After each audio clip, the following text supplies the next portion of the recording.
berdampak hidup dalam kebenaran.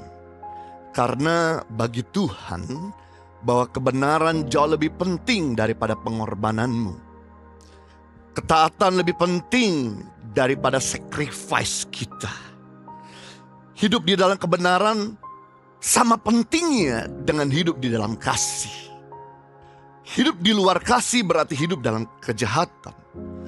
Hidup di luar kebenaran berarti hidup di dalam dosa. Dan kita tahu bahwa upah dosa adalah maut. Dosa mengakibatkan kita mengalami penurunan, sedangkan kebenaran mengakibatkan kita mengalami peningkatan. Dosa mengakibatkan kita mengalami kehancuran, sedangkan kebenaran mengakibatkan kita mengalami yang namanya kelimpahan. Kerjasama dengan kebenaran mendatangkan peningkatan dan kelimpahan. Kerjasama dengan dosa mendatangkan penurunan dan kehancuran. Kalau Anda nggak mau mengalami kehancuran, kalau Anda nggak mau mengalami penurunan, tolong dipikir ribuan kali lipat sebelum Anda bikin dosa. Karena memang dosa mengakibatkan kita mengalami penurunan dan kehancuran. Sebagai contoh adalah manusia pertama yang Tuhan ciptakan bernama Adam. Ketika Adam diciptakan di Taman Eden dan sebelum Adam jatuh dalam dosa, Adam tidak pernah mengalami namanya kekurangan. Dia tidak pernah mengenal yang namanya kekurangan. Semua serba dicukupi, semua serba kelimpahan. Ketika Adam sebelum jatuh dalam dosa di Taman Eden, dia tidak pernah mengalami sakit penyakit. Dia nggak tahu apa yang namanya sakit. Sebelum Adam jatuh dalam dosa, dia tidak pernah mengalami yang namanya kebingungan. Setiap kali binatang yang dia sebutkan namanya berbeda-beda, dia tidak pernah kekurangan dengan hikmat. Karena memang hidup dalam kebenaran mendatangkan peningkatan dan kelimpahan. Dan yang menarik, waktu Tuhan menempatkan Adam di Taman Eden, Tuhan berkata kepada Adam, usahakanlah dan kelolalah taman itu. Yang menjadi pertanyaan saya adalah, apakah Tuhan menciptakan taman itu sudah sempurna atau belum? Jelas Tuhan tuh menciptakan Taman Eden sudah sempurna. Tapi Tuhan katakan kepada Adam dan Hawa, kelolalah, usahakanlah. Kata kelola dan usahakan artinya bikin lebih baik lagi, bikin lebih indah lagi, bikin lebih sempurna lagi. Berarti kita bisa melihat ketika manusia hidup di dalam kebenaran, dia bisa bikin yang happy jadi lebih happy, yang benar jadi lebih benar, yang indah jadi lebih indah, yang excellent akan jauh lebih excellent. Anda gak perlu takut kekurangan dengan hikmat. Anda gak perlu takut dengan namanya kekurangan penyediaan, karena semua itu Tuhan yang akan jamin buat mereka yang hidup dalam kebenaran. Lalu apa yang terjadi ketika Adam jatuh dalam dosa? Dia ngalami yang namanya kekurangan. Dia ngalami yang namanya sakit penyakit. Dia mengalami yang namanya keputusasaan. Dia mengalami yang namanya kebingungan. Bapak ibu saudara, hidup ini udah susah. Tolong jangan tambah susah karena perbuatan bodoh kita. Itu sebabnya hitung ribuan kali lipat sebelum Anda mengambil keputusan yang berdampak pada masa depanmu yang buruk. Nah, saya mau bagikan pada kita semua, ada 3 dampak kalau kita hidup dalam kebenaran. Ada 3 keuntungan kalau kita hidup di dalam kebenaran. Yang pertama, dampak kalau kita hidup di dalam kebenaran, ada damai sejahtera, ketenangan, dan ketentraman untuk selama-lamanya. Paket pertama, kalau Anda hidup di dalam kebenaran, gak bisa dipungkiri, maka 3-in-1 ini akan jadi bagian saudara. Paket ini akan jadi bagian saudara. Damai sejahtera, ketentraman, dan ketenangan untuk selama-lamanya. Ini ayat di mana ketika saya baru bertobat. Muncullah ayat ini waktu saya masih muda hidup sembarangan, hidup ugal-ugalan, hidup kacau balau, hidup sesuka-suka saya. Begitu saya bertobat, muncul ayat yang pertama yang saya baca tentang ayat ini. Dan kemudian ayat ini saya pajang di kamar saya. Waktu saya ikut Tuhan tahun 92, lalu waktu pindah Australia, ayat ini saya pasang di saya punya kamar gede-gede supaya ngingetin. Hei, kebenaran yang mendatangkan damai, ketentraman. Dan ini yang membuat saya jadi ketika mau bikin hidup ini sembarangan atau lakukan kehidupan ugal-ugalan, ada peringatan ini. Yesaya 32 ayat 17. Di mana ada kebenaran, di situ akan tumbuh damai sejahtera, dan akibat kebenaran ialah ketenangan dan ketenteraman untuk selama-lamanya. Wow, di mana ada kebenaran, di situ tumbuh. Yang artinya tadi nggak ada, jadi berkembang. Yang tadinya hilang, jadi kembali. Itu damai sejahtera, dan akibat damai sejahtera, ketentraman dan ketenangan sampai selama-lamanya. Kata damai sejahtera dalam bahasa Yunani artinya iren, atau dalam bahasa Ibrani artinya shalom. Kata damai sejahtera dalam bahasa Yunani artinya iren. Jadi kalau saudara punya nama Iren, atau saudara punya anak namanya Iren, itu artinya damai sejahtera atau shalom dalam bahasa Ibrani. Nah, kata damai sejahtera artinya komplit, sejahtera, tidak berkekurangan, ketenteraman, harmonis, ketertiban, keamanan, ketenangan di tengah-tengah kekacau balauan. Atau juga ini dia, ketenangan di tengah-tengah perselisihan dan tekanan. Itulah arti kata damai sejahtera atau iren. Jadi iren adalah kemampuan atau kekuatan untuk melawan kekacau balauan. Jadi damai sejahtera bukan keadaan dada badai, tapi damai sejahtera adalah kemampuan seseorang untuk tenang di tengah-tengah badai.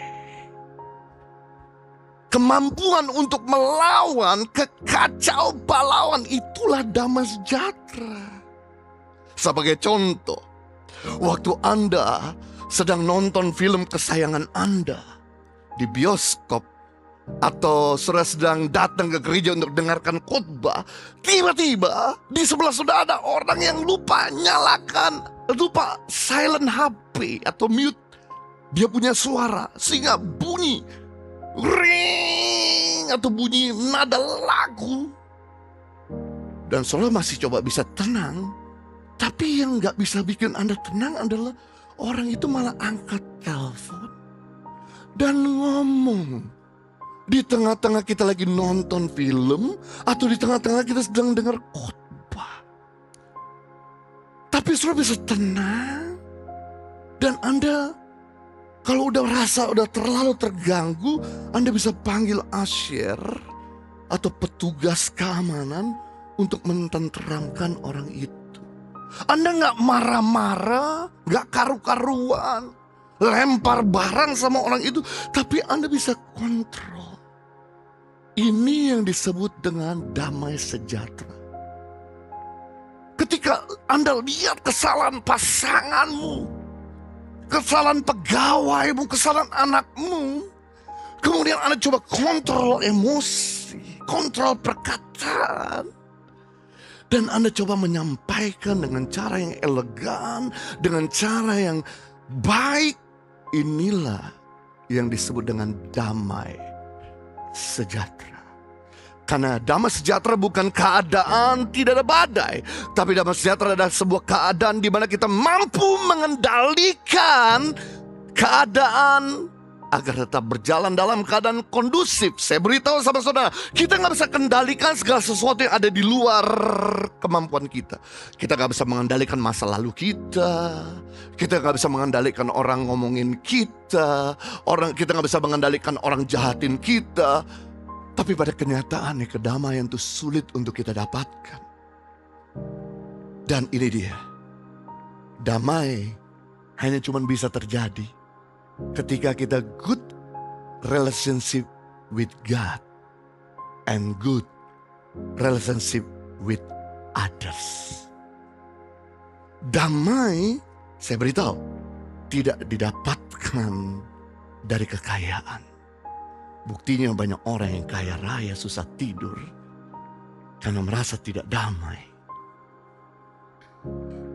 Kedamaian tidak didapatkan dari popularitas. Buktinya banyak artis-artis di Hollywood yang matinya overdosis. Kedamaian tidak didapatkan dari jabatan yang tinggi. Buktinya banyak orang-orang harus minum obat penenang agar bisa merasakan damai. Damai hanya cuma bisa didapatkan ketika kamu benar di hadapan Tuhan dan di hadapan sesama. Kedamaian tidak bisa dicuri oleh apapun dan oleh siapapun kecuali hadirnya dosa dalam hidup kita. Kedamaian tidak bisa dicuri oleh orang yang jahat sama saudara, orang yang musuh sama saudara, orang yang ngomongin saudara. Tapi kedamaian hanya cuma bisa hilang ketika Anda bikin dosa. Sebagai contoh, kita sejak kecil diajarkan sama orang tua untuk jujur, untuk jangan berlaku curang. Tapi apa yang terjadi saat kita masuk dalam pekerjaan? Karena tuntutan pekerjaan, karena target dan ambisi pribadi, akibatnya kita mulai melegalkan curang. Barang palsu dibilang barang asli, barang bekas dibilang barang baru, barang rusak dibilang barang betul. Saya beritahu, dengan otomatis damai akan sirna dengan sendirinya. Sebagai contoh, Anda sudah berjanji waktu menikah di depan pendeta dan di depan banyak orang, suka duka saya akan selalu sama-sama. Kurang dan berkelimpahan, saya akan tetap setia sampai akhir hidup saya. Lalu kemudian berjalan waktu, Anda mulai cheating, Anda mulai selingkuh, Anda mulai punya orang ketiga. Saya beritahu, bukan cuma damai pergi dari hatimu, maka kehancuran rumah tangga akan datang dalam kehidupanmu. Damai sejahtera gak bisa dicuri oleh orang yang jahat sama saudara, oleh orang yang benci sama saudara. Tapi damai sejahtera bisa dicuri oleh hadirnya dosa, ketidakbenaran di dalam diri kita. Jadi damai gak bisa diambil dari luar. Damai tidak bisa dicuri dari luar. Damai cuma bisa diambil dan dicuri dari dalam diri sendiri. Karena konflik, karena hati yang tidak tulus, karena dosa. Itu sebabnya kalau Anda mau pelihara damai, yang Anda perlu lakukan adalah jaga hati nuranimu untuk tetap tulus. Jaga mulutmu, jaga pikiranmu, jaga matamu, jaga perilakumu untuk tetap benar. Maka damai tidak bisa dicuri oleh apapun dan oleh siapapun. Walaupun kita hidup berkekurangan, walaupun kita hidup pas-pasan, walaupun kita hidup dalam keadaan belum punya ini dan itu, belum punya jabatan dan lain sebagainya. Hei, saya beritahu, kedamaian akan tetap memerintah selama hatimu benar dan hidupmu benar. Karena di mana ada kebenaran, di situ tumbuh damai sejahtera, ketentraman dan ketenangan untuk selama-lamanya. Sebagai contoh, Adam dan Hawa biasa damai hidup di Taman Eden. Tapi begitu dia mendengarkan masukan daripada si iblis, si penipu, bahwa dia makan, kamu bisa makan buah pohon pengetahuan yang baik dan jahat. Ketika kamu makan, matamu terbuka dan kamu akan menjadi seperti Tuhan. Hei, apa yang terjadi? Dia ambil buah itu, waktu dia makan, ini yang terjadi. Dalam sekejap, dalam hitungan klik atau membalikan tangan, langsung damai pergi. Dia langsung cari tempat persembunyian untuk menutup dirinya dari Tuhan. Yang tadinya kalau ketemu Tuhan, apa kabar Tuhan? How are you God? Tapi begitu dia bikin dosa, langsung gak ada damai, langsung dia bersembunyi. Bukankah hal ini yang terjadi? Waktu saudara mulai cheating, saudara mulai nutup-nutupi, saudara mulai bikin password di HP-mu. Saudara mulai gak aman kalau HP-mu dipegang sama orang lain. Mulai gak damai, gak tenang kalau HP itu tiba-tiba mulai hilang.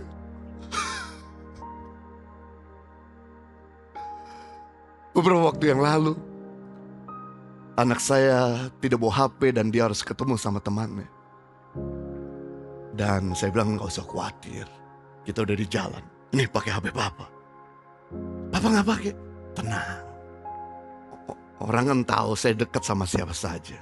Orang kalau mau kontak saya bisa hubungin orang-orang dekat sama saya. Kamu pakai HP. Passwordnya apa? Z. Jadi sudah tahu semua. Jadi dipakai seharian sampai saya. Ya, cek Instagram saya, DM saya, anak saya lagi kepo juga. Dia lihat foto-foto saya, it's okay. Memang gak ada something yang saya tutup-tutupi. Saya tenang, damai-damai aja. Karena memang gak sesuatu yang saya simpan dan sembunyikan.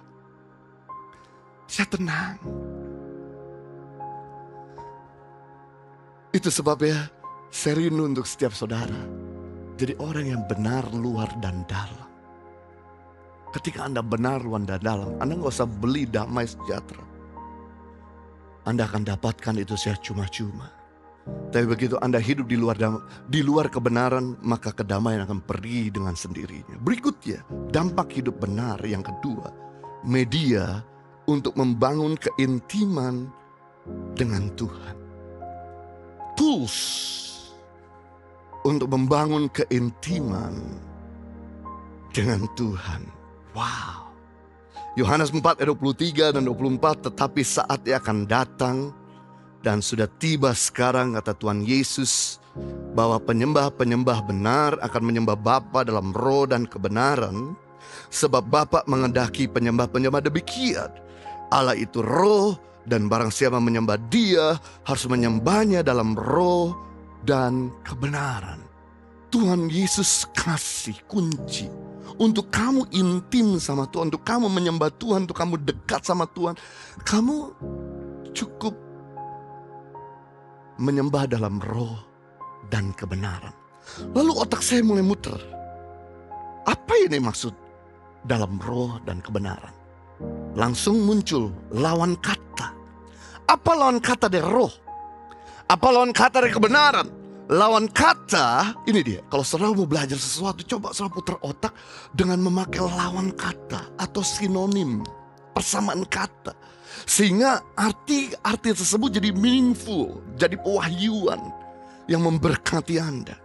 Lalu kemudian lawan kata daripada roh adalah kedagingan.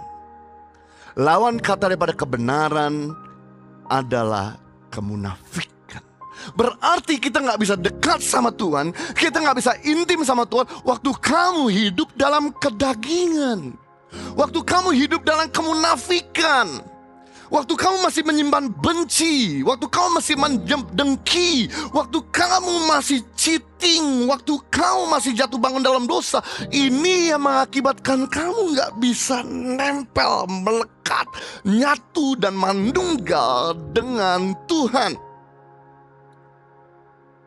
Dan saya beritahu sama saudara, your nearness determine your likeness. Kedekatanmu akan menentukan keserupaanmu. Waktu Anda dekat sama orang timur, maka Anda mulai mengerti bahasa timur, budaya timur, dan Anda mulai suka makanan-makanan timur. Waktu Anda dekat sama orang barat, Anda mulai mengerti budaya barat, bahasa barat, dan mulai suka dengan makanan-makanan barat. Sama hal waktu Anda dekat sama Tuhan, secara otomatis tanpa saudara sadari, saudara akan mirip dengan Tuhan. Waktu Anda dekat sama Tuhan, maka secara otomatis saudara akan mirip dengan kebenaran dan hidup dengan kebenaran. Lalu kenapa kita sebagai orang Kristen udah sering datang ke gereja, tapi masih emosional, masih kita sombong, masih kita jadi orang yang jahat, masih jadi orang yang gak peduli yang lain, gak setia, gak faithful, gak bisa menguasai diri. Why? Mungkin saja ada something wrong dalam perjumpaan saudara sama Tuhan. Ada sesuatu yang ganjil, ada sesuatu yang cacat dalam perjumpaan saudara sama Tuhan. Karena seharusnya yang saya tahu di seluruh kitab perjanjian baru, siapa saja yang berjumpa sama Tuhan, siapa saja yang dekat sama Tuhan, siapa saja yang ketemu sama Tuhan, hidupnya gak pernah sama lagi. Saulus yang begitu bengis dan jahat, menjadi pembunuh orang Kristen ketika ketemu Tuhan kali pertama dalam terang yang ajaib. Dan terang itu berkata, Saulus, mengapa kamu mengenai aku? Saat itu juga hidup Saulus berubah jadi Paulus. Perempuan Samaria dalam Yohanes pasal 4, di mana perempuan ini menyembah Allah di gunung-gunung dan hidupnya punya 5 pria selingkuhan, hidup haus akan seks. Dan pria pun yang bersama-sama dengan wanita itu waktu datang sama Tuhan juga bukan pria yang resmi, tapi waktu dia ketemu sama Tuhan, dia tinggalkan kehidupan lamanya dan dia serahkan hidupnya kepada Tuhan. Dia kembali ke kampung halaman, dia bawa satu kota kepada Tuhan karena hidupnya berubah.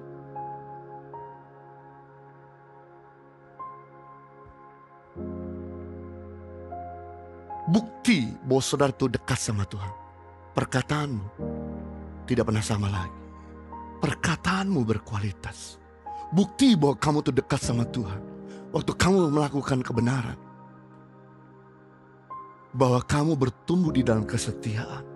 Dulu kalau kamu orang yang suka gampang jatuh hati kepada orang lain, so jadi orang yang bisa kendalikan hati saudara.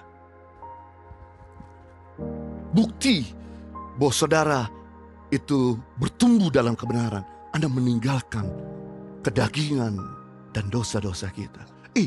Pak, bagaimana dengan pertanyaan, bukankah Tuhan mengasihi orang berdosa? Betul, Tuhan mengasihi orang berdosa. Itu sebabnya Tuhan terbuka sama siapa saja yang mau datang sama Dia.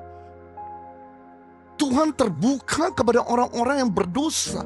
Tuhan sayang kepada orang-orang berdosa. Tapi, ada tapi, untuk intim sama Tuhan, untuk jadi murid Tuhan, Anda perlu bertumbuh, meninggalkan sifat lama saudara, meninggalkan kedagingan saudara, dan mulai beranjak untuk hidup benar, hidup tulus. Itu sebabnya gak semua orang bisa menerima password kerajaan surga. Gak semua orang terbuka terhadap rahasia daripada kerajaan Allah. Kenapa seseorang memberikan password pada mesin ATM, pada HP-nya?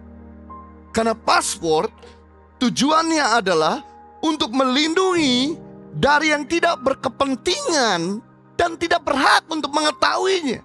Makanya kita taruh PIN, taruh password, untuk melindungi dari orang yang tidak berkepentingan dan tidak berhak untuk mengetahuinya.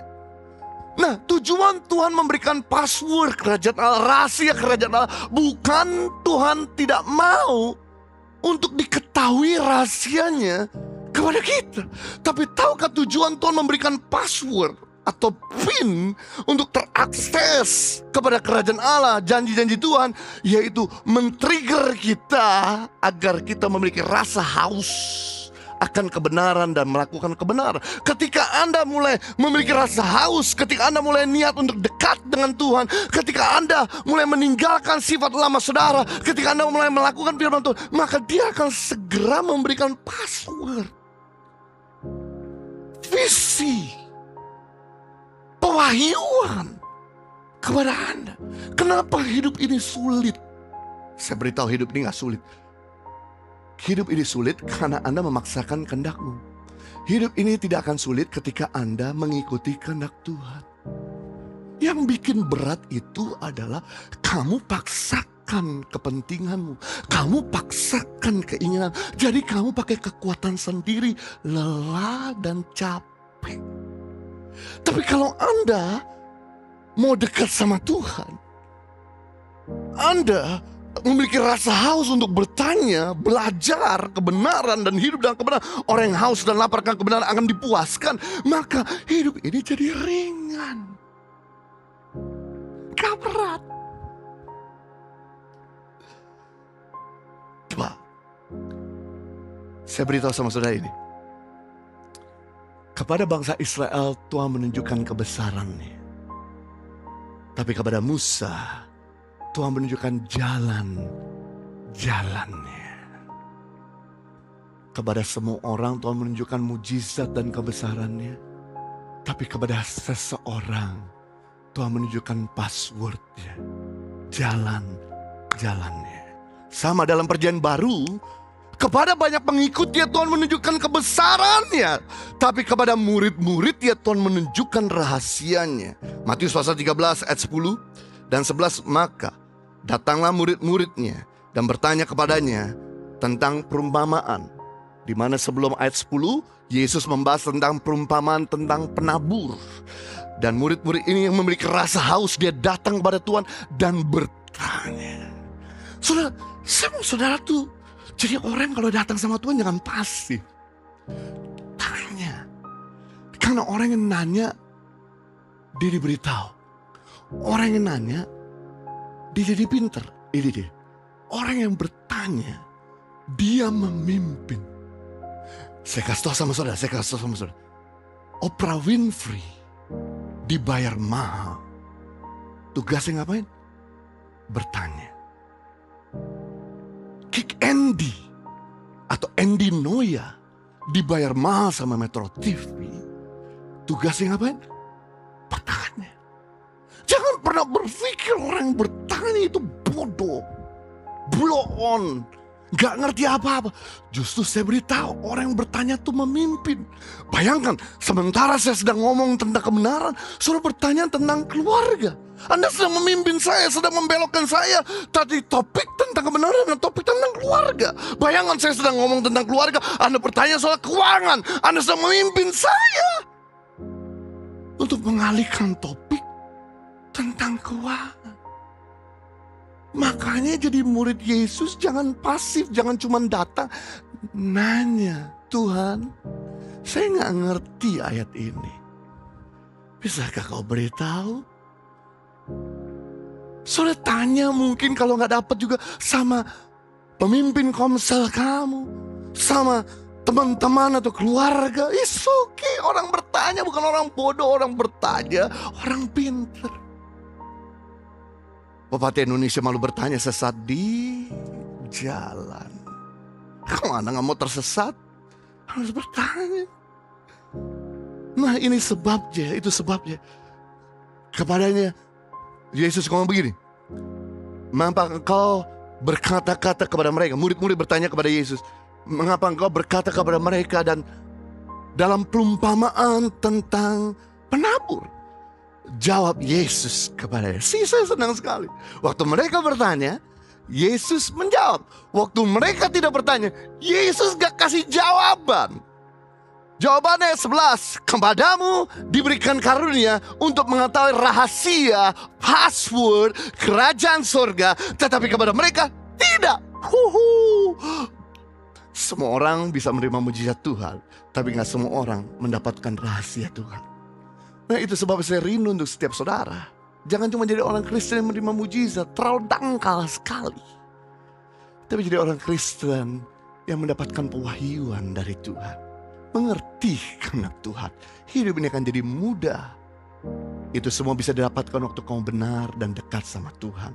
Yang terakhir, yang ketiga, dampak daripada hidup benar, yaitu semuanya ditambahkan kepadamu. Semua. tanpa terkecuali apapun yang ada padamu ditambahkan. Jabatan, finansial, kualitas, damai sejahtera, finansial, kesehatan, Tuhan tambahkan. Saudara tahu, saya ini berdoa, Tuhan, gimana ya saya bisa kurus? Saya nambah terus tiap bulan berat badan saya, setengah kilo, 1 kilo, dari 75 sampai 90 kilo. Kau tahu kan aku hidup benar?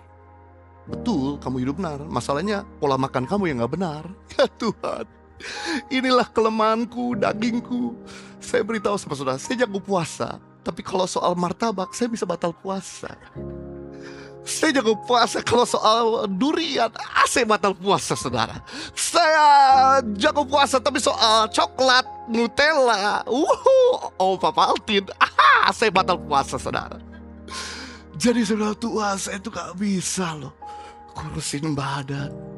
Akhirnya suatu kali istri saya di-endorse. Dan kemudian dipanggil. Saya bilang sama istri saya, udahlah kamu berangkat sendiri. Enggak lah, kamu temenin saya. Udah, saya temenin dia. Di-endorse sama satu dokter dan kemudian satu perusahaan untuk kesehatan. Dan dia lagi ngomong sama istri saya, kamu akan saya turunkan berat badan 10 kilo minimal dan sekian. Dia lihat suaminya, gembrot sekali itu suaminya, gendut sekali. Dia ngomong lagi sama istri saya, dia lihat saya terus. Oke, saya putuskan, yang saya dietkan bukan cuma kamu Ibu Heni, tapi suamimu juga. Sebab kalau kamu diet, suamimu tidak diet, ini berat sekali, berat sebelah. Pasti kamu akan tergoda oleh makanan-makanan yang dimakan oleh suamimu. Itu sebabnya saya dietkan kalian berdua. Waduh. Jadi harusnya saya bayar 35 juta untuk bikin diet. Satu orang 35 juta. Jadi 70 juta dikasih cuma-cuma. Wow. Hidup benar Tuhan tambahkan. Pernahkah saudara minta untuk kurus? Saya berdoa 5 tahun loh saudara. Baru Tuhan jawab 5 tahun kemudian. Makanya saudara kenapa gak kurus-kurus? Karena gak berdoa. Tuhan bisa bikin jalan kok, bikin Anda kurus. Bisa aja kasih penyakit, saudaraku ya. Bisa aja kurus mendadak. Yang kasih dokter yang baik, bisa aja. Yang penting hidup benar. Ayat terakhir Matius 6:33, tetapi carilah dahulu kerajaan Allah dan kebenaran, maka semua itu akan ditambahkan kepadamu. Waktu kamu hidup dengan kebenaran dan kerajaan Allah, ditambahkan. Oke, lawan ditambahkan apa Bapak Ibu? Dikurangkan. Berarti ketika Anda hidup sesuka-suka Anda dan hidup dalam dosa, maka semua dikurangkan. Perhatikan, setiap kebenaran ada rewardnya. Tapi setiap dosa dan kesalahan ada konsekuensinya. Saya tinggal di negara maju cukup lama. Negara maju nggak ada toleransi. Waktu you salah kena denda. Saudara, tim di sini waktu Anda kena pelanggaran, Anda cuma bayar denda. Tapi kalau Anda nyupir di Australia, punya SIM Australia atau mungkin di negara lain juga, itu ada poinnya. 1 SIM 12 poin. Waktu kamu sekali melanggar, Anda kehilangan 3 poin. Tapi waktu Anda melanggar long weekend seperti sekarang ini, misalnya hari Seninnya libur atau di hari Jumatnya libur, Anda kena double demerit point. Kena double, hilang poinnya. Jadi saya pernah melanggar 2 kali saat long weekend. Yang pertama long weekend kehilangan 6 poin gara-gara speeding.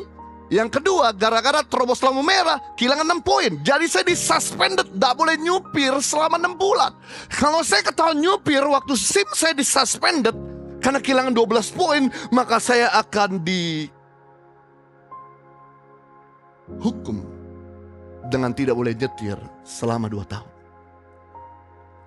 Saya mengerti sejak hari itu. Tidak bisa main-main dengan hukum di negara maju.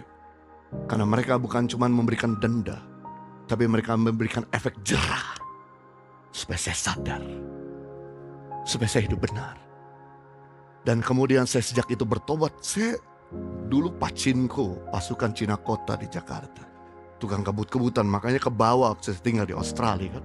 Sejak gara-gara efek jerah itu, saudara, jebret, hilang SIM, nggak boleh nyupir selama 6 bulan.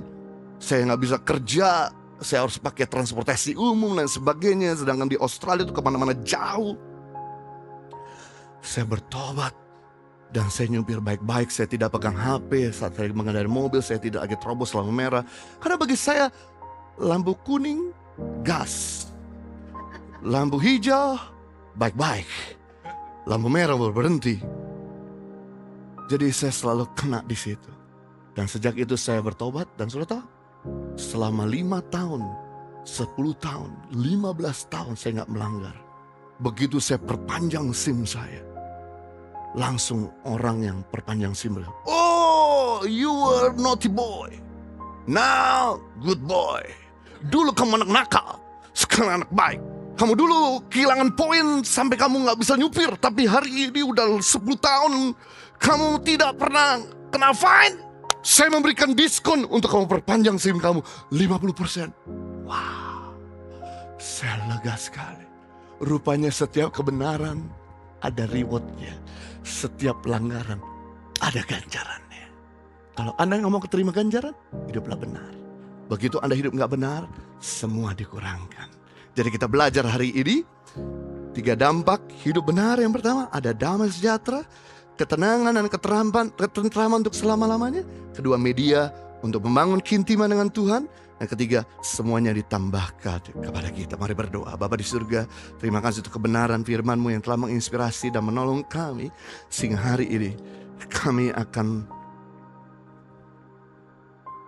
fokus untuk mencari kebenaran, memiliki rasa haus akan kebenaran, dan melakukan kebenaran.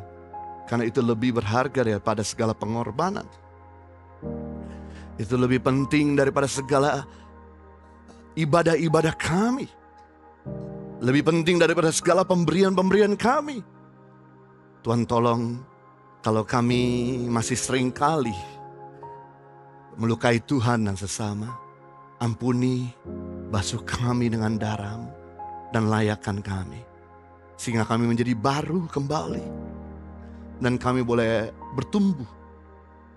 Untuk kami bisa hidup di dalam kebenaran. Sehingga damai sejahtera yang melampaui segala akal dan pikiran boleh memerintah di hati kami. Dan juga kami makin dekat sama Tuhan dan mengetahui password kerajaan Allah.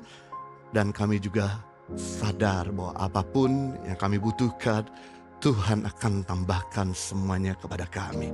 Demi nama Tuhan Yesus Kristus, setiap kita yang sudah diberkati sama-sama katakan, amin.